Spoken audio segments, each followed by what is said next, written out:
नमस्कार। आज हम फिर दोबारा आ गए हैं एक नए विषय को लेके। मुझे यकीन है ये वीडियो आप देखेंगे तो आपको बहुत मज़ा आने वाला है अंत तक, और ऐसी आप जानकारियां जानेंगे जो कि शायद आपको एक बारी सोचने पर ज़रूर मजबूर करेंगी।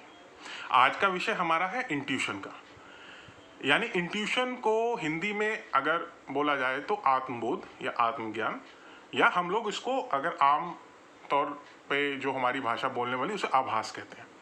अच्छा, ये दो तरीके से होता है।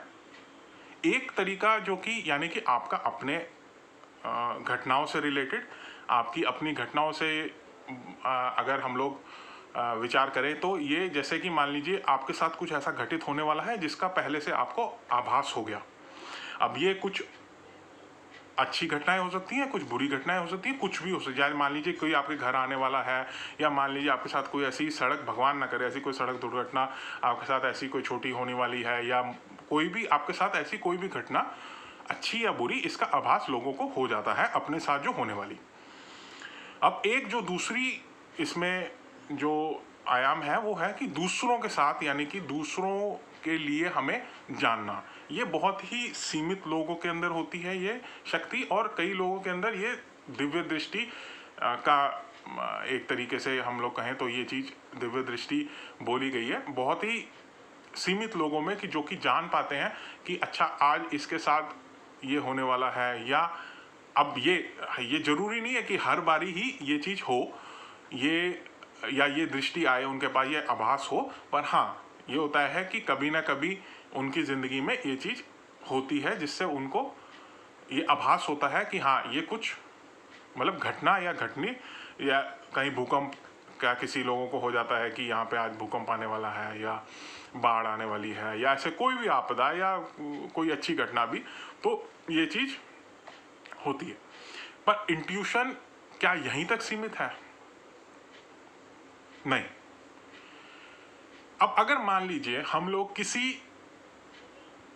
शक्ति के द्वारा या किसी सिद्धि के द्वारा इस टाइम फ्रेम को बढ़ा दें, मान लीजिए आभास कुछ मिनट पहले होता है जनरली, अगर हम उस टाइम फ्रेम को बढ़ा के या उस समय चक्र को बढ़ा के 1 महीना कर दें या 1 साल कर दें, यानी कि 1 साल तक जो आपके साथ होने वाला है वो आपको ज्ञात हो जाए, तो ये है इंट्यूशन।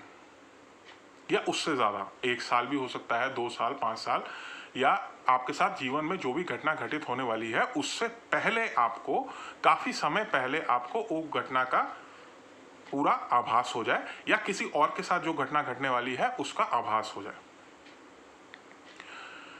अब इसका वर्णन थोड़ा गीता से हम लोग जोड़ने की कोशिश करते हैं। अध्याय 15 के श्लोक 15 में श्री कृष्ण कहते हैं कि मेरा हर जीव के हृदय में वास है, ठीक है, और हर स्मृति, विस्मृति और ज्ञान का मैं कारक हूं।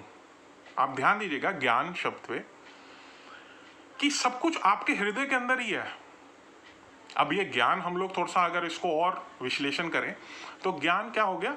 भूत, वर्तमान और भविष्य में जो भी घटना घटित होने वाली है या जो भी विषय है वो सब ज्ञान रूपी आपके हृदय में पहले से ही वो वास है, बस आपको उसको जागृत करने की जरूरत है। अब लोग कहेंगे कि भाई हम तो हमारे अंदर तो नहीं है ऐसा कोई ज्ञान।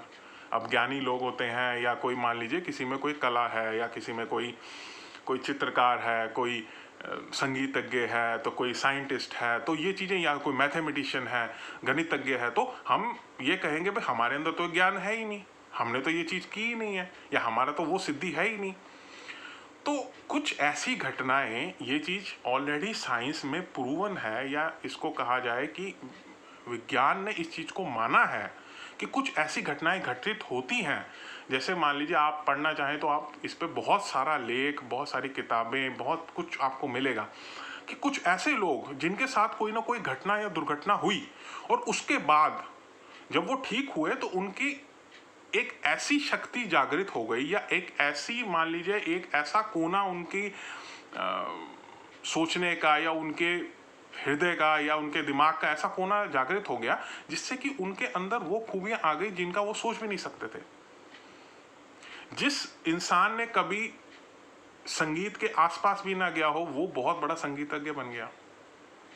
जिसने कभी कोई पेंटिंग ना की हो वो बहुत बड़ा चित्रकार बन गया।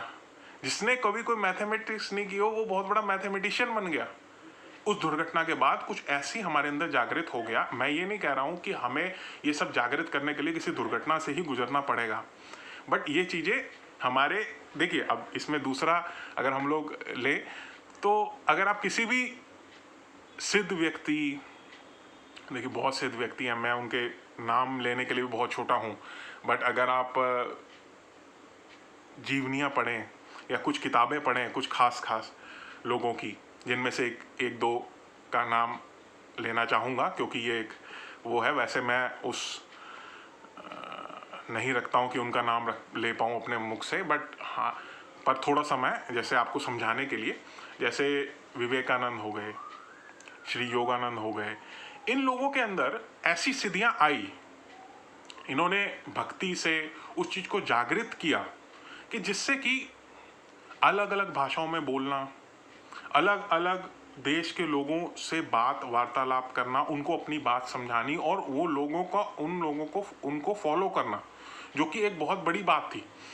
तो ये चीज़ें क्या है कि उनको नहीं थी पता, ये उन्होंने अपनी उसमें लिखी भी हुई है कि ये कैसे हुआ, क्यों हुआ, ये कुछ अलग ही क्रिया थी जो कि उनके ऊपर हो रही थी, पर ये चीज़ हमारे अंदर का ज्ञान है। मेरे कहने का मतलब सिर्फ ये है, इसको इंट्यूशन से जोड़ने का है कि हर चीज़ हमारे हृदय में पहले से ही है। भूत, वर्तमान, भविष्य का ज्ञान हमारे हृदय में पहले ही है, हमें सिर्फ उसको जागृत करने की जरूरत है।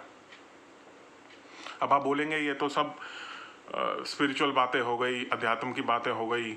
अब मैं आपको थोड़ा सा और इसमें सरप्राइज करता हूँ कि ये बात साइंस ने भी मानी है। और अगर मैं कहूँ कि पूरे विश्व के सबसे पावरफुल देश की सरकार ने करोड़ों रुपया इसकी रिसर्च पे, इसको यूज करने में, इस शक्ति को, इंट्यूशन को यूज करने में लगाया है। अब कहानी पहुंचती है सेकेंड वर्ल्ड वॉर के बाद। ये कुछ दौर था 1970 से लेके 1990 का, जिसमें दो खेमे बन गए थे, एक अमेरिका का, एक रूस का।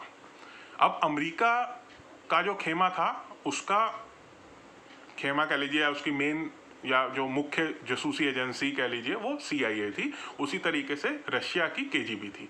अब इस दौर पे इन दोनों का दो ही मुख्यतः वो काम रह गया था कि भाई एक दूसरे की जासूसी करनी और हथियार बनाने, भारी से भारी, भयंकर से भयंकर हथियार बनाने इस दौरान पे बने गए इन 30-40 सालों में। और इस दौरान दोनों ही देशों ने एक दूसरे की जासूसी में कोई कसर नहीं छोड़ी और नई नई चीज़ें आई, क्योंकि हर एक देश को एक दूसरे से डर लगता था, तो हर कोई चाहता था कि अपनी सीमाएं वो सुरक्षित करे और दूसरे से ज़्यादा खतरनाक से खतरनाक हथियार बनाए। उसी दौरान पे काफ़ी साइंस और ये वेपन ने काफ़ी तरक्की भी की। पर हमारा ये मानना है इंट्यूशन का कहाँ पे जिक्र है। अब इस दौरान पे इंग्लिश भाषा में साइकिक कहा जाता है, ऐसे लोग जिनके पास ये दिव्य दृष्टि यानी कि इंट्यूशन पावर बाय बर्थ होती है। अब ऐसे लोगों का एक प्रोजेक्ट बनाया गया जिसका नाम था स्टारगेट।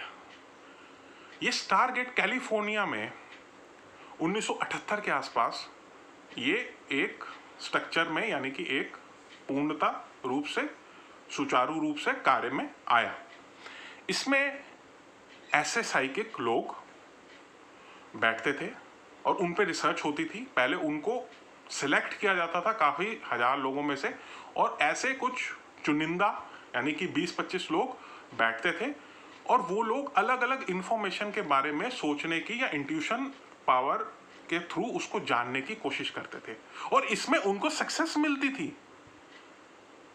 उनकी बड़ी बड़ी सक्सेस, यानी कि मान लीजिए कोई जासूस अगर अमेरिका का रशिया में फंस गया है तो उसको कहाँ रखा गया है, तो वो लोग सब अपने हिसाब से सोचते थे उस जासूस की इंफॉर्मेशन के हिसाब से, यानी कि वो कैसा दिखता था, कहाँ पे उसको डिप्लॉय किया गया था, कहाँ पे उसका वर्क था, तो उस हिसाब से वो जो जगह या टोपोग्राफी के हिसाब से, यानी कि उस ज्योग्राफी के हिसाब से वो कुछ चित्र या कुछ उनको जो आभास हो रहा था वो ऐसे ऐसे कुछ कुछ चीज़ों को बताते थे। और ये बात मानी गई कि 70% तक उनकी एक्यूरेसी पहुंच गई थी। उन्होंने कई बड़े बड़े मिशन को कामयाब किया, जिसमें से एक जो सबसे बड़ा मिशन माना गया वो माना गया कि एक रशिया के जासूसी यानी कि टोही विमान को ढूंढना, वो सबसे बड़ा मिशन माना गया उनका। तो ये बात बहुत ही मतलब देखा जाए तो सोचने पे, हमें विचारने पे बहुत ही मजबूर करती है कि कहीं ना कहीं हम लोग एक तरफ तो इन चीज़ों को मानते हैं और अपने मतलब के अनुसार मानते हैं। हर सरकारें इस चीज़ को अपने मतलब के, जब उनको ज़रूरत होती है तब आप इसको मानते हो, जब आप उस दौर से गुजर जाते हो तब आप इसको कहते हो कि नहीं ये तो साइंस नहीं है, सूडो साइंस है, इसका कोई मतलब नहीं है आजकल के दौर में, ये तो ढकोसला है, ये तो बेकार की बातें हैं। इस टाइप से आप कह के इस चीज़ को ढकने की कोशिश करते हो। बट अब आप लोग इसके पीछे थोड़ी रिसर्च कीजिए। आने वाली वीडियोस में मैं आपको थोड़ा इस ज्ञान के और आगे लेके जाऊंगा, जिसमें आप अपने अंदर भी ये इंट्यूशन पावर को जागृत कैसे करें, ये चीज़ मैं आपके साथ थोड़ी शेयर करूंगा। नमस्कार।